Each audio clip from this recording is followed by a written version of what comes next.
Welcome to the Human Survival Podcast, where we aim for world cooperation on critical threats to humanity.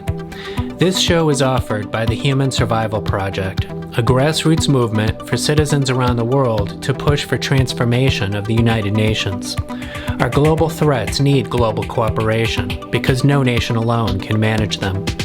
Here we have honest conversations about overcoming climate change, destruction of nature, pandemics, nuclear weapons, advancing technology, and other catastrophic threats. But this is not all doom and gloom. We talk solutions here.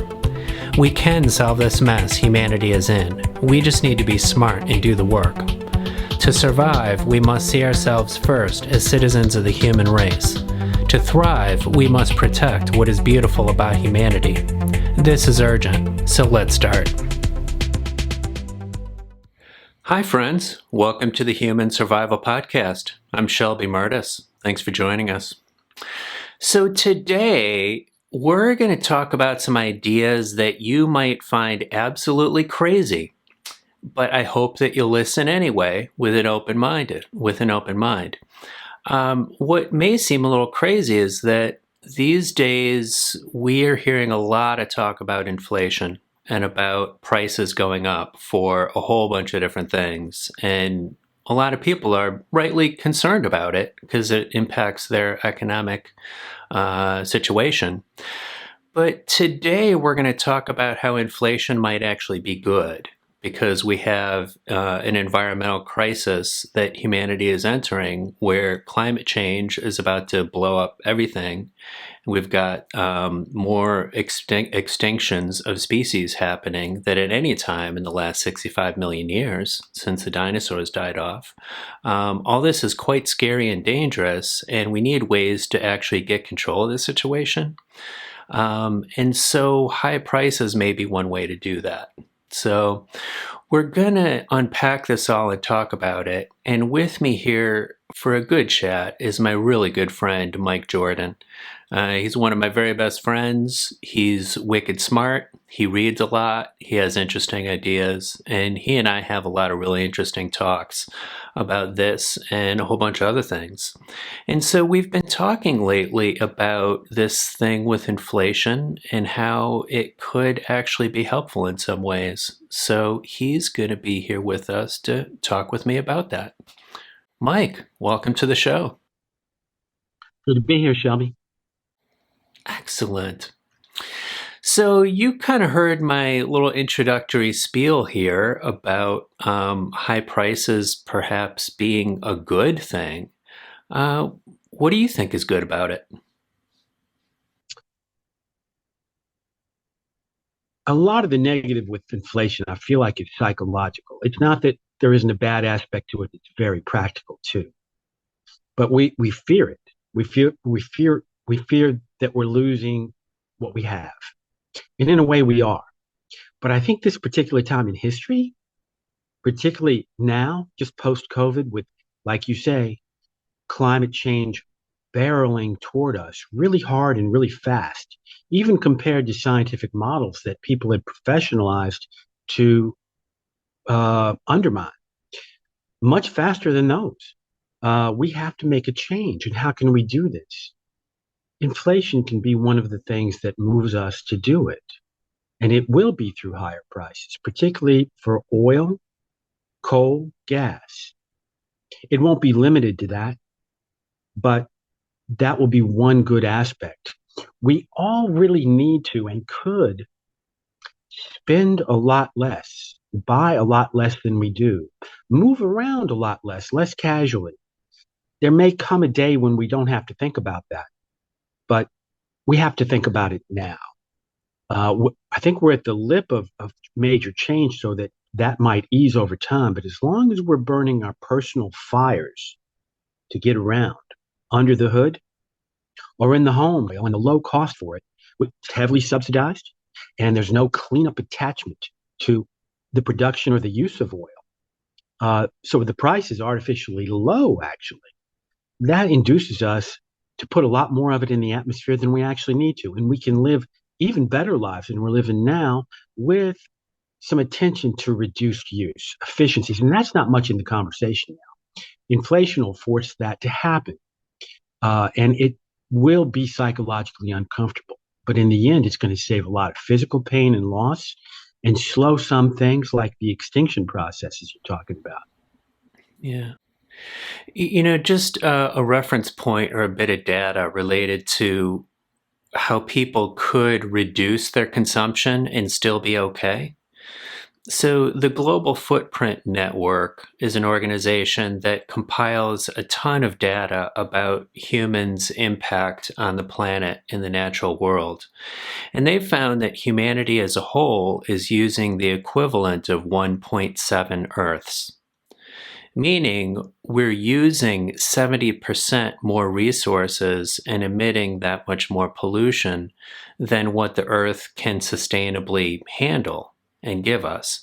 So that extra 70% is just damaging the planet and destroying our future. But then that sort of consumption or overconsumption does not happen equally around the planet. It's the wealthier countries that consume more. So, for instance, the United States sort of leads the pack on consumption. And if all humans on Earth consumed the way Americans do, we would require 5 Earths. And obviously, we do not have 5 Earths. And so, really, the wealthier countries could lead the way need to, in terms of just consuming less, or else everything gets destroyed. And so, we might value our consumer pleasures or the things we buy for fun or convenience or because we like them, but it's actually destroying the planet and killing our future and making things horrible for our children, you know? So we have to pull back, and it's an issue of energy, of course. I mean, the fossil fuels driving climate change, but it's all the other things too. It's the wood, it's the plastic, it's the metals, it's all of this stuff that goes into these consumer objects that we buy it's tearing apart the planet, and we only have one planet. So we just have to pull back. But I don't really see enough people aware enough in pulling back and making responsible choices. Even though we've had an environmental movement, for over 50 years now, encouraging people to be more responsible, it's just not happening yet. So we need some other way to make that happen. Well, I think these conversations that you have in particular, but many other people too, they're arising. And you've got a podcast, you're talking to a lot of people. It's an enduring historical document too. It has an effect. And as these conversations rise, I think we'll see a reversal in that, particularly as we feel more and more these effects. I was reading this morning in the New York Times, there's a weekly session between Gail Collins and Bret, I forget his last name, but it's a conservative and it's a liberal columnist. And Bret, the conservative columnist, I've followed him for a time, and sometimes I write to him. He just made a trip to Greenland. This was the subject of their discussion. He's been resistive to the idea.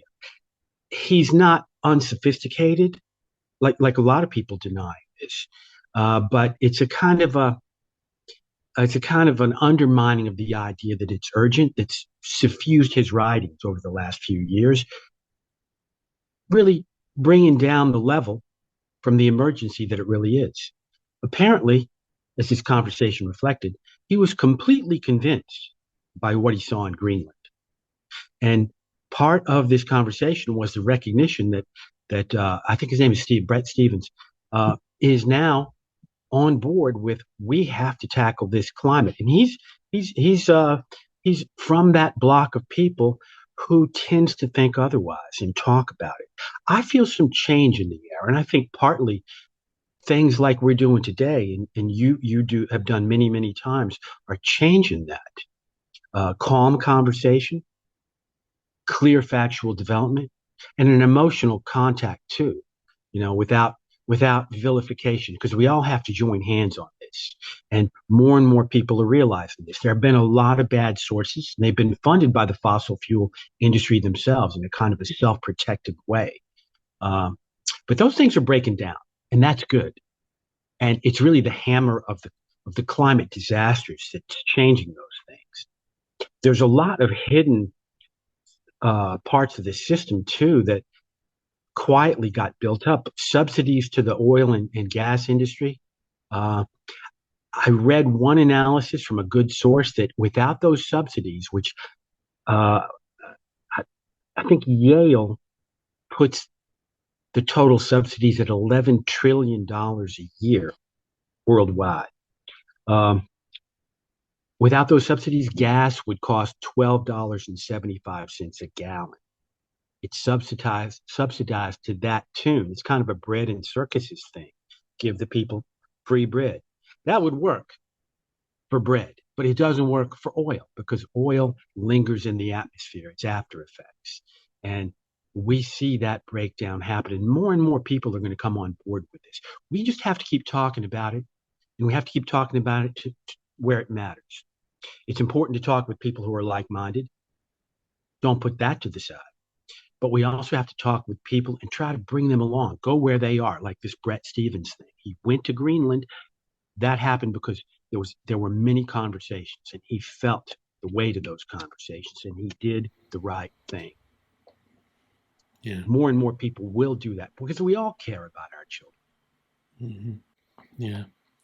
You know, even aside from what we want prices to be, I mean, whether we encourage them to be high or not, prices are just going to go up over time anyway of pretty much everything. Like if we just simply do nothing, the limits of the earth are going to impose high prices on us.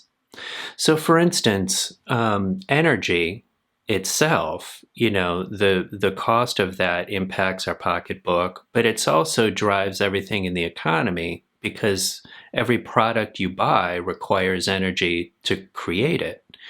And so fossil fuels are gradually running out.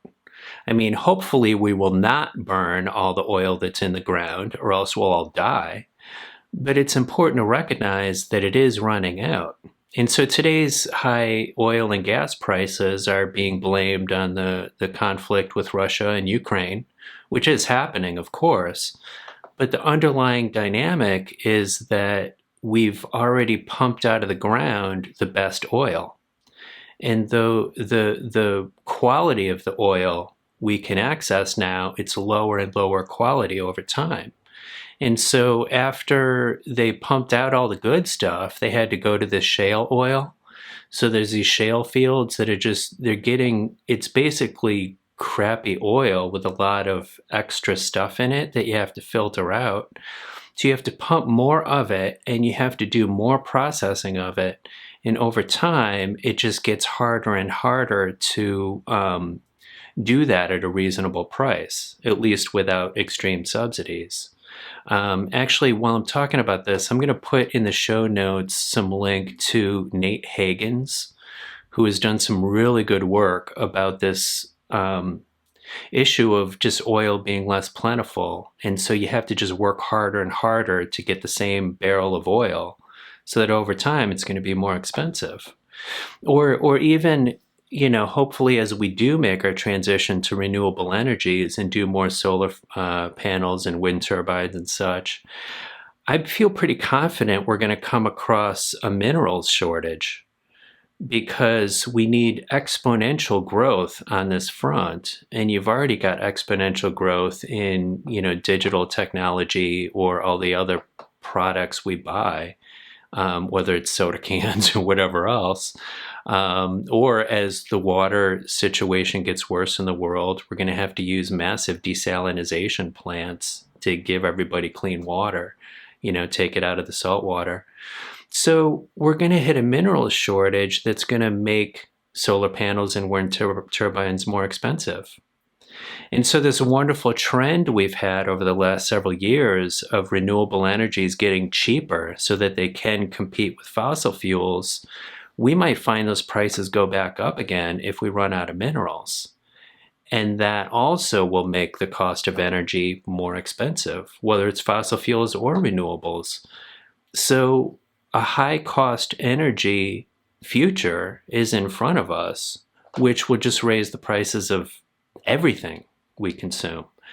And so, and I'd say also on other things too, whether it's wood, whether it's fish from the oceans, whether it's food that's farmed, these environmental turbulence that we're starting to hit of just the pollution and the overuse of everything, it's going to be harder to create food.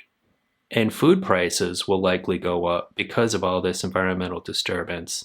And that's other major driver of inflation in the economy. So it's kind of like it's going to happen anyway. And I'm thinking we might as well just get ready for that.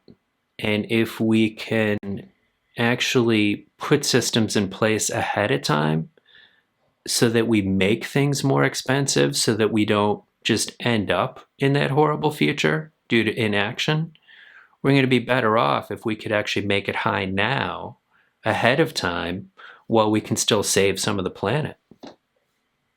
Yeah, you're right about that. Because this can be a very soft landing. I think we're due for some very bad decades. Let me be clear about that because there's a residual nature to this.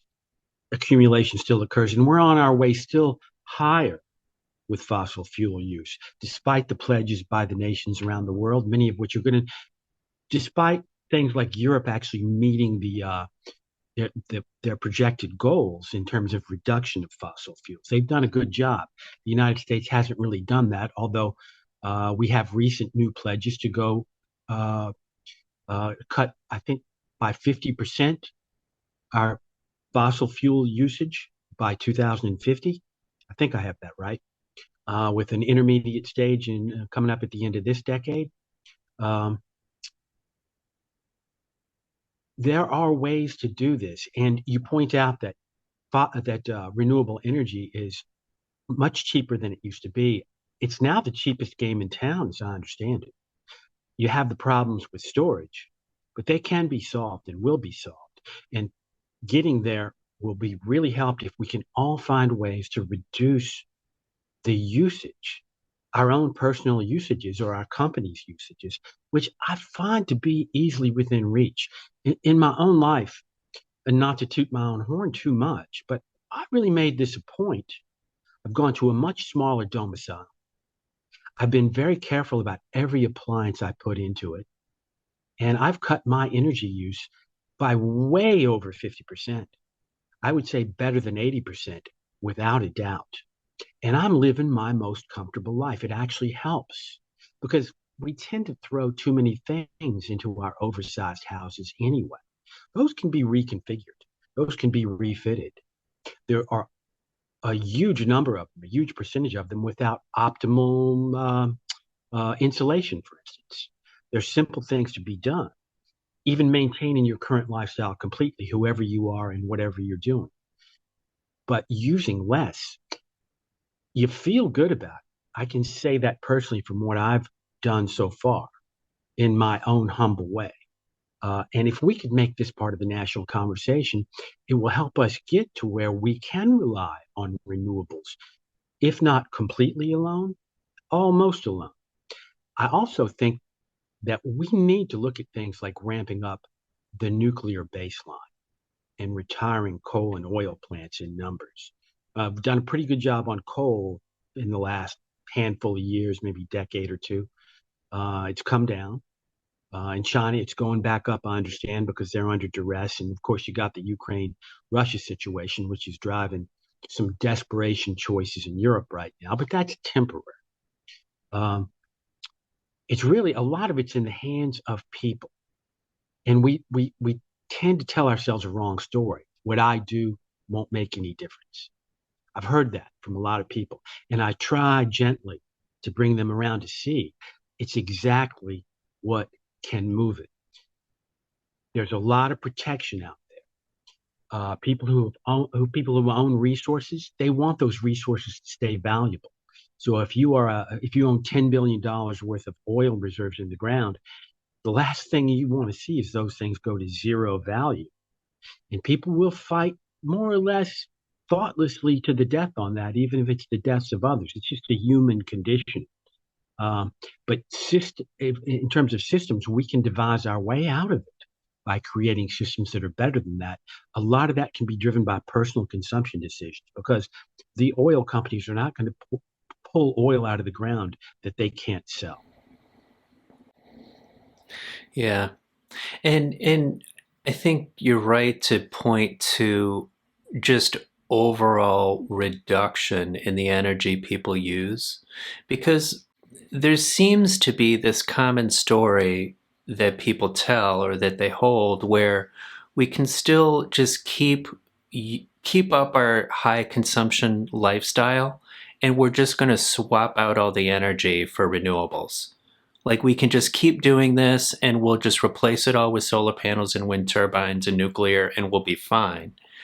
But the problem is that over the last several years, we've seen an enormous increase in renewable energy, which has been great, but it has not reduced greenhouse gas emissions because the overall use of energy keeps going up and up and up.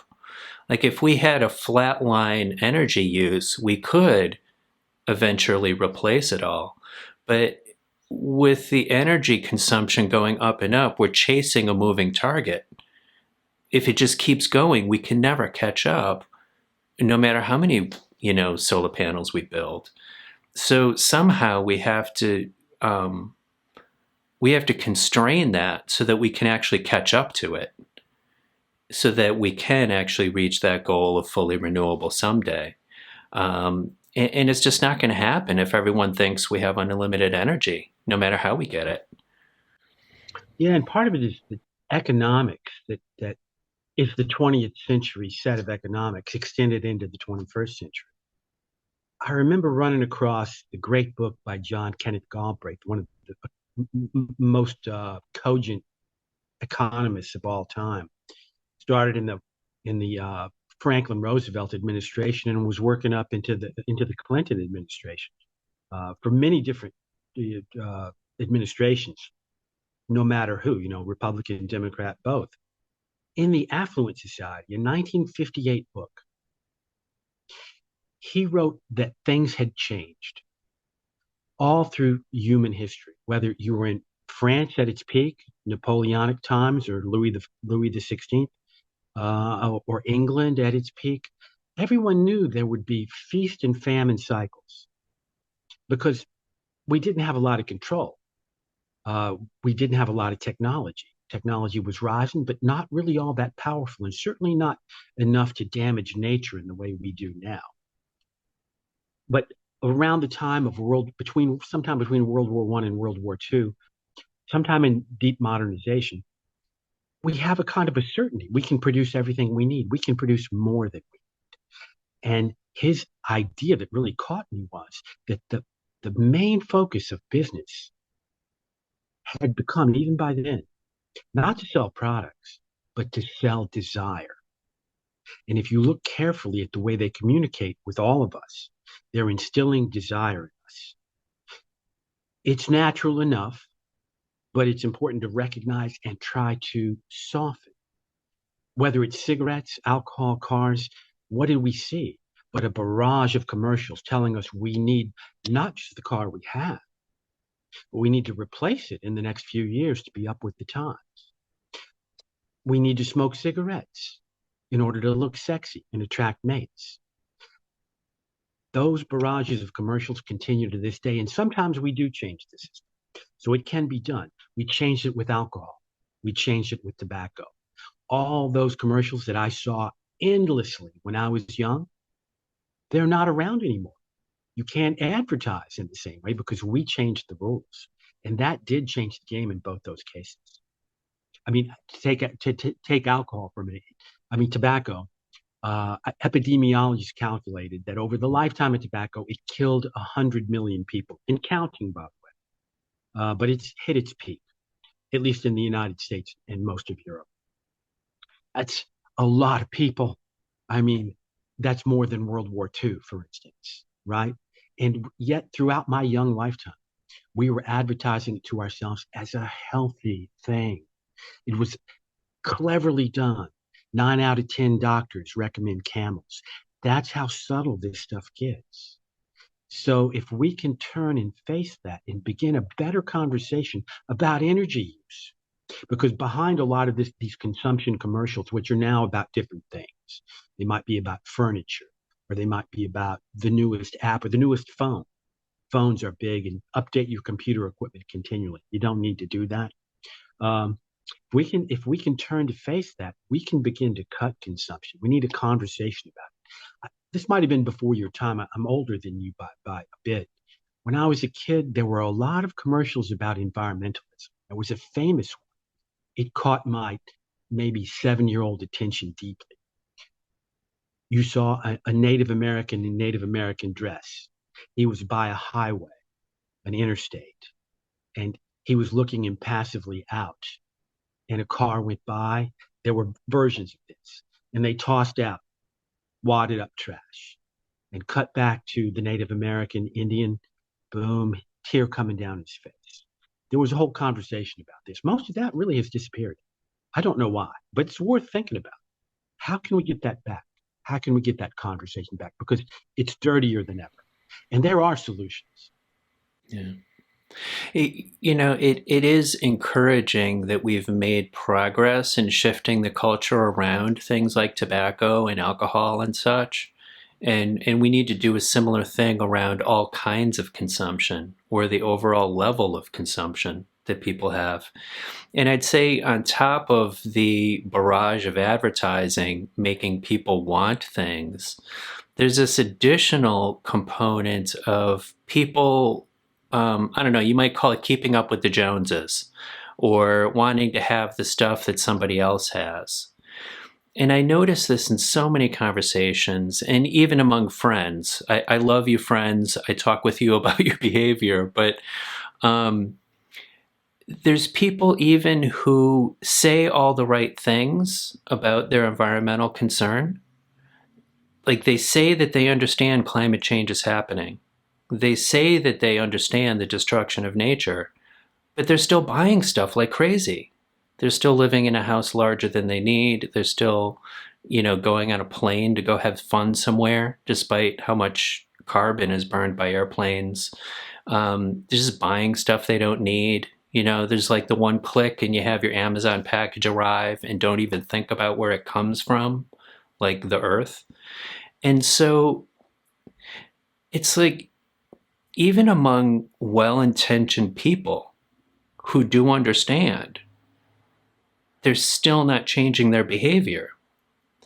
And there's this attitude in our culture that seems to leave everything to the individual to decide what's best for them, or how they should behave or act or consume. But we've had that for decades, of we just leave it up to individuals to do the right thing, but even the ones who understand are not doing the right thing. So that's what leads me to think that we need higher taxes and such, in order to really have a policy driver to get people to stop consuming so much, because I don't think they're going to do it on their own. I agree with all that you said, and I'd point a couple of things out. One is that a carbon tax, which is, most economists converge, you meet this problem with a carbon tax. It's direct, and it would hit the right things. The calculations can be done. So there's a tool, and it is tax. You see Europe doing it with gasoline, and they have a much better ratio than we do. I would say about leaving it up to the individual, that is a subtle thing. Because if we did just leave it up to the individual, clean and free, that might give us one result. But what we really have is rhetoric about leaving everything up to the individual, and an onslaught, a psychological, statistical-based onslaught by very sophisticated madmen types. A tradition like the advertising company you're talking about. Influence, right? And that is what drives individual decision making. We feel like we're making our own individual decisions, but we are bathed in advertising. You know, as well as we've talked about this, you can say a word like Legos.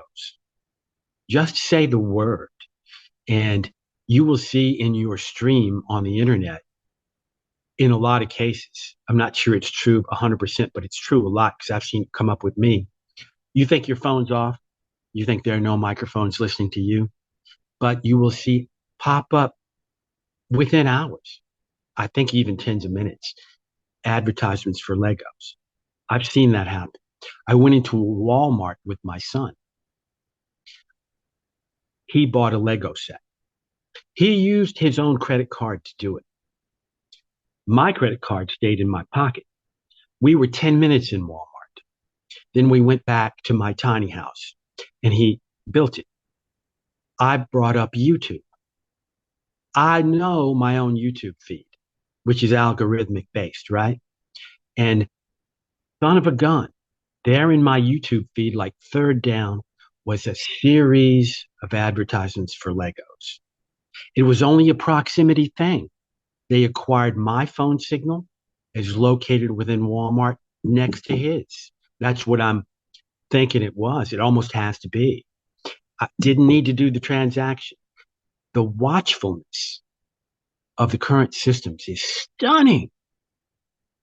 And even the older advertising feeds influenced us deeply. And it builds on what's natural within us too. So this is bigger. You know, it's a leverage. We do. You think about the way the animal kingdom mates, and we're in the animal kingdom. Birds build a nest, and they build a nest to attract a mate. An animal does a kind of a dance to outdo other males, let's say, so that prospective mates say, I want that. We're built like that too. And we've channeled it into the size of our houses and things like the speed and muscle of our cars. Are they luxury cars, which means extra fuel consumption? Priuses don't tend to attract mates, but Camaros do, or at least we think they do. And I think they really do. That's a thing to turn and face. And if we do, we can dismantle this thing. We can retune the system to drive us to lower usage, and it will happen fast. But it does mean a reforming of our natures by rule sets. We've done it over and over again. But this rhetoric about every man for himself, every woman for herself, I think that is perhaps subconsciously, in many cases, the very nub of the problem. Because somebody who wants to sell a product knows darned well how to say the right thing. And it can be quite indirect. And I go back to that 9 out of 10 doctors recommend. They protected themselves. We're not saying it's healthy for you, but they were, right? Mm-hmm. Yeah. So let me lay an idea on you and see what you think. So I think we've established that the road to ruin is just trusting individuals to be nicer and be more be more responsible. It's just not going to happen. And at least in the large scale. Yeah. Can I qualify that real quickly? Please. Um, with all things being equal, that statement might be true. I mean, I trust human nature, but what we have is, I'm going to use the word predator, and I want to use it in a very neutral sense. We have people who want to influence people in order to get into their wallets. We've fetishized those wallets as, let's say, mate attractors, prestige attractors. And so we have people who are very good at influencing. We don't really have a situation where human nature is left alone. And I think you're talking about human nature as we know it in modern times, which has all these conversations around us that drive us in certain directions. And it's the pursuit of money and profit that make that happen. Yeah, completely. So if we're going to drive against that situation, I think we need public policy tools to do it. And I think we need taxation of natural resources. And so the system I would love for governments to create and for even this to happen on an international basis, especially, would be that we place taxes on oil, coal, natural gas, wood, um, plastic, fish. It taxes when nature is turned to agricultural land, or Yes. nature is turned to development of buildings and roads and whatever. Like every time you cut down a forest and turning it into a parking lot, there should be a tax. And so if you tax all these natural resources at their source, it would make all kinds of different products through the economy more expensive and discourage production of them. But if you tax it at its source, it's a way to actually have governments get at it. Because it would be nearly impossible or just very difficult to tax the whole range of billions of consumer items. But if you actually tax it at its source when it is extracted from nature and make that cost really high, and I don't know what the number is going to be, you'd probably have to just ratchet it up and then keep an eye on consumption of various things. And you just keep ramping it up until it does put a dent in people's consumption, until these things level off and consumption comes back down to a place where, the planet can handle it. And so this taxation, it would help the environment, but it also would give us a pot of money that we could use for good things. So it would give you a pot of money that you could subsidize the good stuff, like subsidize good environmentally sustainable food production, or subsidize people, eating vegetables instead of beef, or subsidize renewable energy instead of oil. You can take this money and funnel it to where you actually encourage the good stuff and make sure that the good products people need for survival are low enough cost. So then you're raising the price of most things, but the stuff that's essential, you can keep those prices down. It's just a matter of cycling the resources in the way that makes the kind of consumer behavior we need.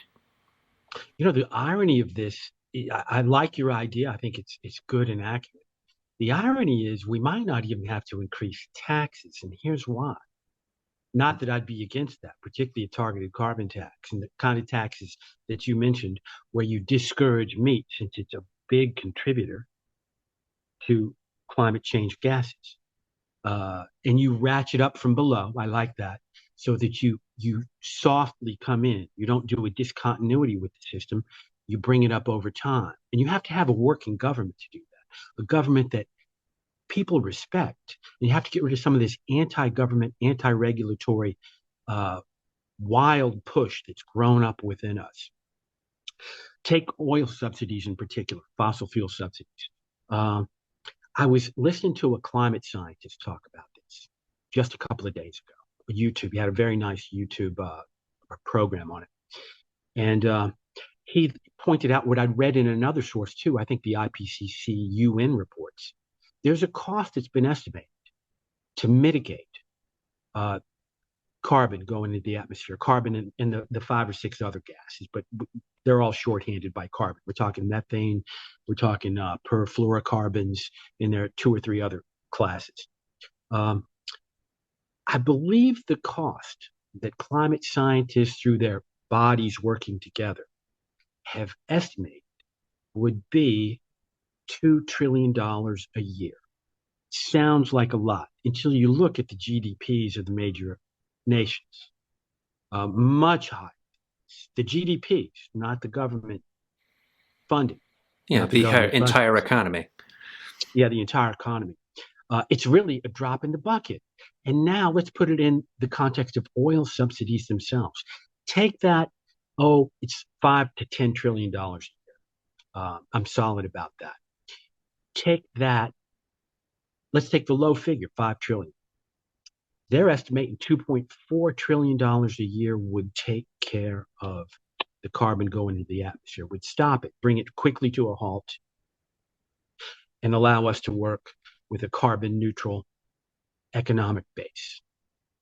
All the engines, all the things that we do, carbon would be zeroed out. $2.4 trillion a year. They could be, there are error bars on that, but we're talking good ballpark ratios.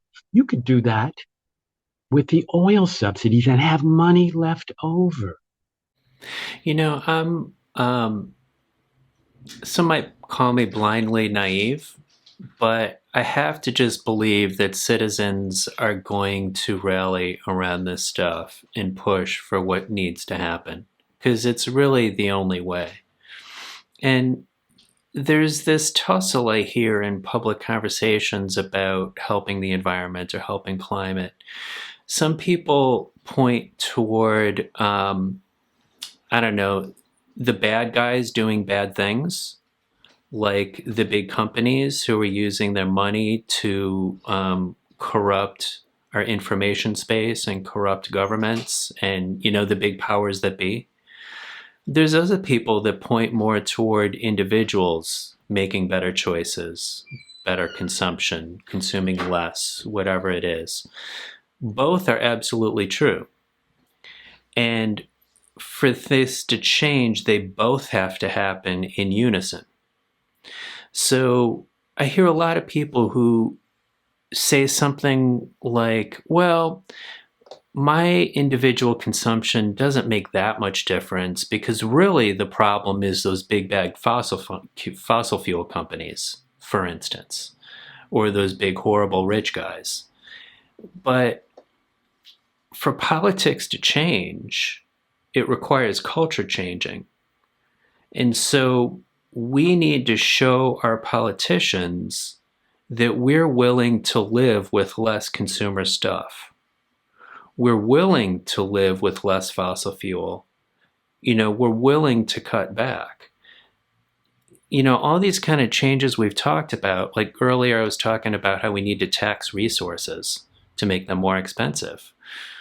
That's a hard sell for politicians because they see everybody consuming like crazy and is not really, most people are not demonstrating that they're willing to live with less.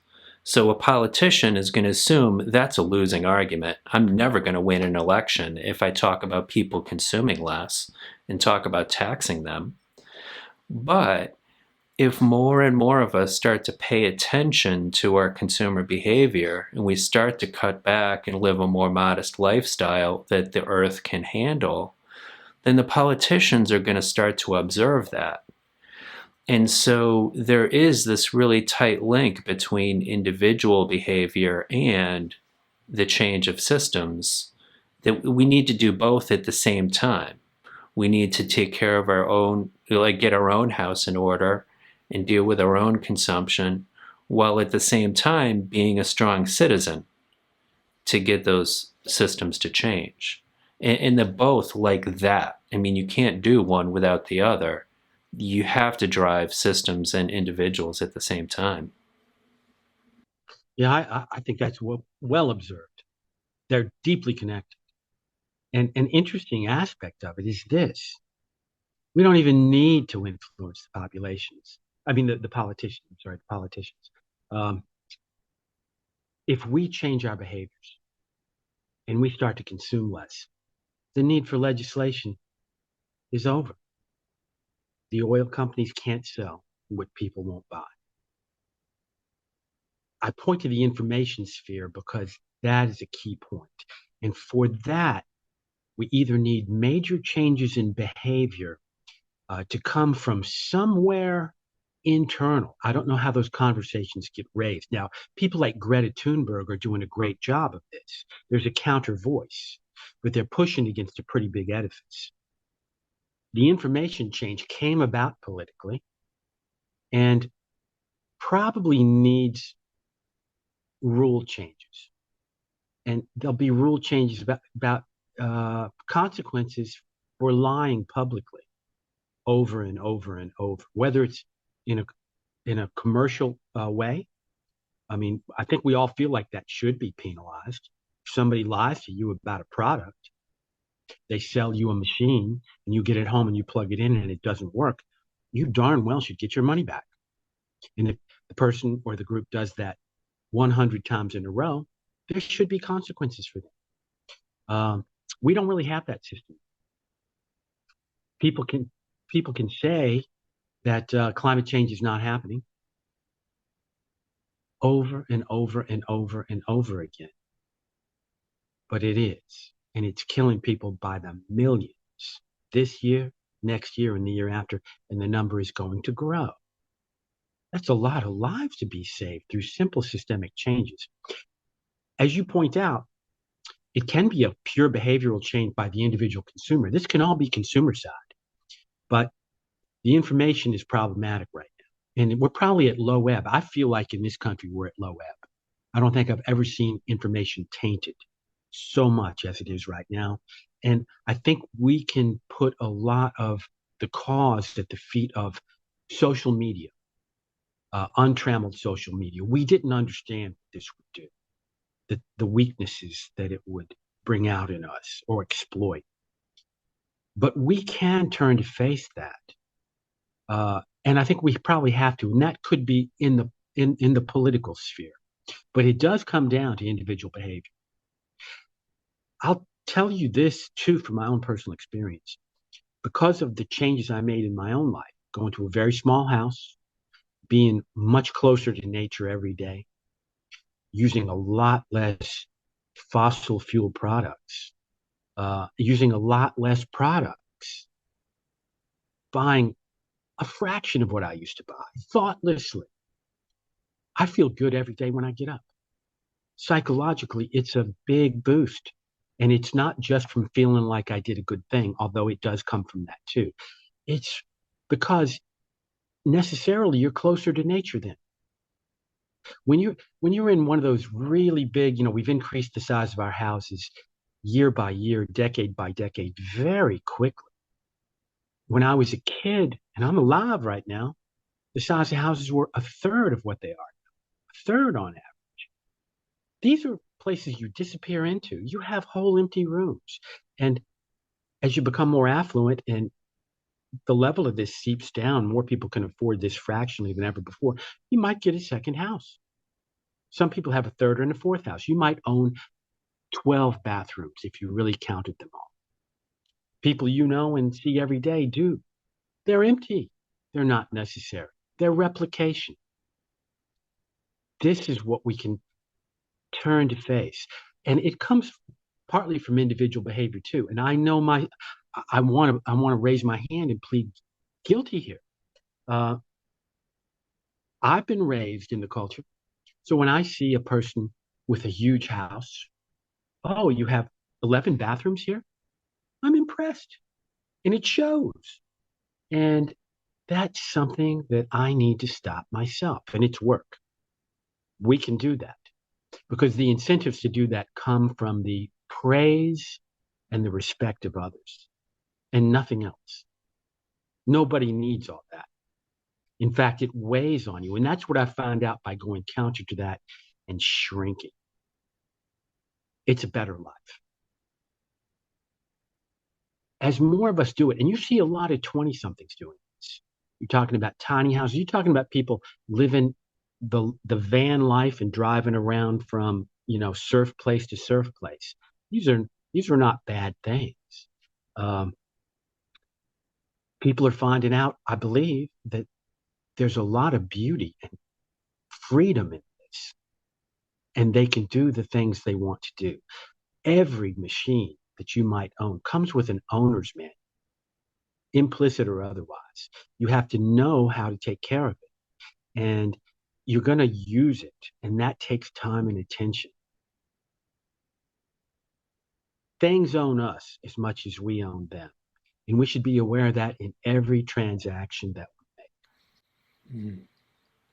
Just think about every single thing we buy and think about whether you really need it. Whether it's, a car, a piece of furniture, some decoration you put on the wall, a napkin, a paper towel. a paper plate. Like just every single thing you touch. Just think about it. Do I really actually have to have this? And when you ask that question, you realize, well, okay, maybe I don't need that thing. Maybe I can find a way to do without that, but it just requires some self training to do that. And to So, bring it back to your original point, inflation is one way to do that because that imposes a cost and a penalty. And it's one that's a feedback to us that we need to hear and listen to. Too much money, easily printed, chasing too few products, which will dwindle further as we use up the planetary resources, as it gets harder to find lithium, steel, uh, oil. We'll still have to use some. We have to have some things like plastics. We want as few of those as possible, but they won't go away 100%. We have to make space for some, but not this crazy rush of plastics we have now flow past us like a Niagara. And most of them are not necessary at all. I mean, I've taken to, a friend of mine pointed out that I was using a lot of plastic cutlery, and he was right. And I've taken to carrying around a knife, a fork, and a spoon that I use over and over, silverware, easy to carry. And since then, I haven't used any plastic cutlery. And it's better, not worse, because plastic cutlery doesn't work all that well. well, in taking that as an example, some people will just make that choice as you have. A lot of people won't think about it because a fork is basically free. They just give it to you at the fast food place and nobody thinks about it. But if that plastic fork cost $1 or that plastic fork cost $2, then you'll think about it. And you might make that choice to bring your own or use less. And one additional benefit of making these things expensive is that you might see more recycling. So, somebody buys a soda can, they might just throw that in the garbage or they litter or whatever. But if that can cost $3, you're going to bring it back and recycle it because it costs something. Or across the whole economy, there's things that could be recycled that currently are not because it's so much cheaper to just get new resource. So all the plastics, it's far cheaper to just make new plastic than to figure out how to recycle what we have, or whether it's wood or whether it's metal or whatever. It gets used and then gets thrown away when we need a circular economy where we reuse all the substances we take from Earth. And the way to incentivize that is to make it all expensive. Then people are going to recycle it and stop, getting no resource from Earth. So, And however you raise that price to threshold, and it is threshold, you'll hit a point where it pays someone to find that and recycle it. You see that around the neighborhoods. You see people at the margins living off going around and getting everybody's aluminum cans. Those people are performing a service, and it's because of governmental incentive. In this case, it's a kind of taxation.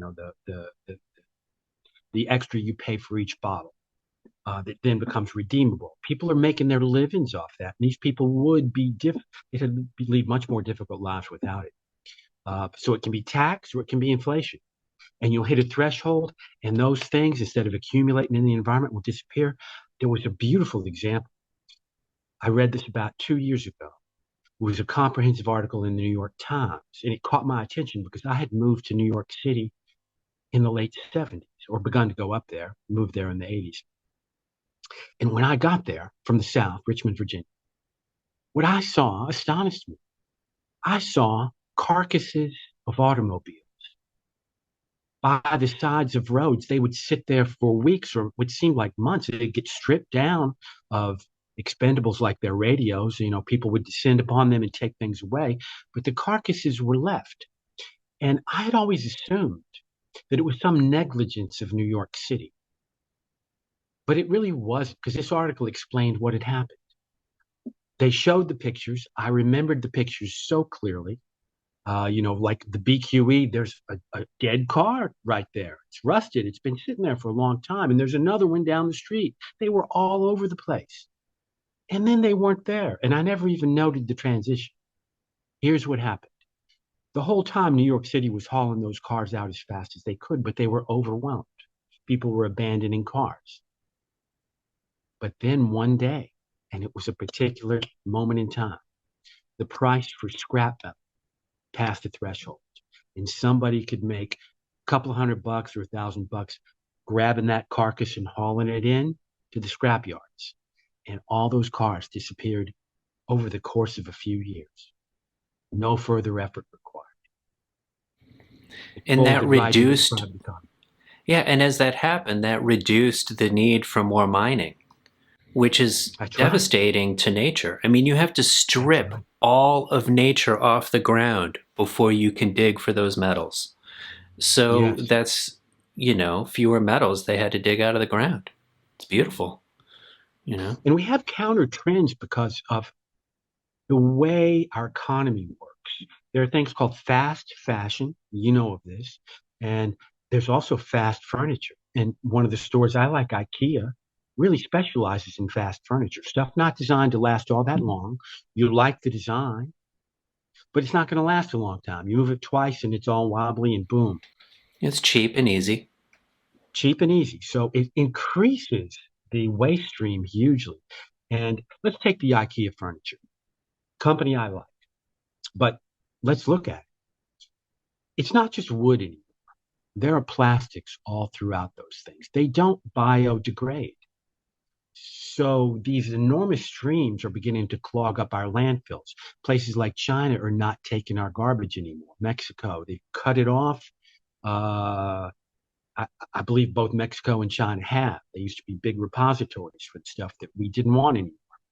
I know Ghana gets a lot of the fast fashion clothes, and it clogs up their beaches, clogs up their landfills, and they have much less control than we do. The reason is they can be done cheaply, really cheaply. So your shirt is $5 instead of $13.95.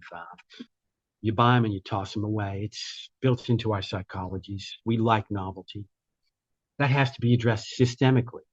And it can be either by interdiction of it through taxation, uh, or life cycle cost. That's an interesting one, life cycle cost, which Europe tends to specialize in.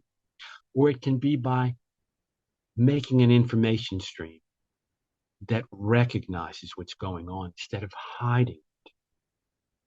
We have an information stream for a number of reasons that has become more and more about hiding things that certain groups that are making a lot of money don't want to have out there. And we can understand why they do it. We all want to make money. We need to de-emphasize the role of money in our society. After all, it's just a number. Life is about what you are, where you are, the sensations that you get, the pleasures that you get. And more, you realize it's contact with nature. And all these things isolate us. We're in rooms. We don't see the outside.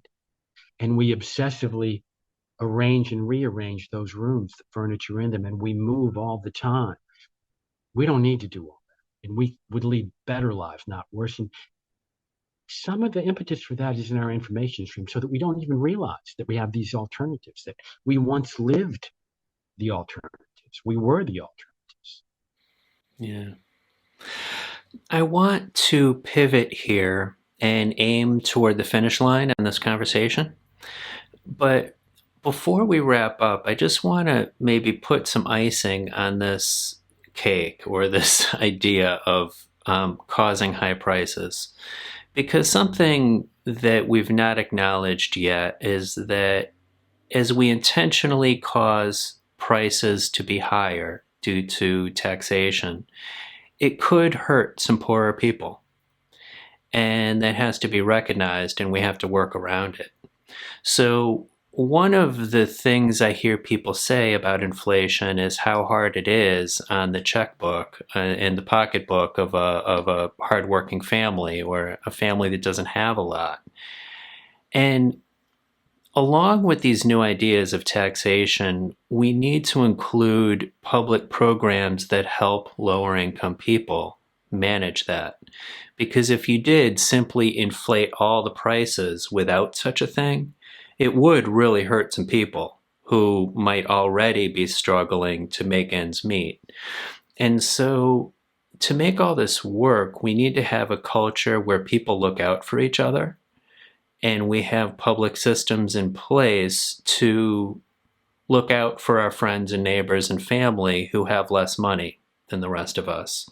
And internationally, we would need a system that helps poorer countries around the world make this transition because we do have an interconnected global economy. So I don't want to pretend that, say, this is only a United States thing or whatever country, because we have a global economy where we're all in the same marketplace purchasing stuff, purchasing resources.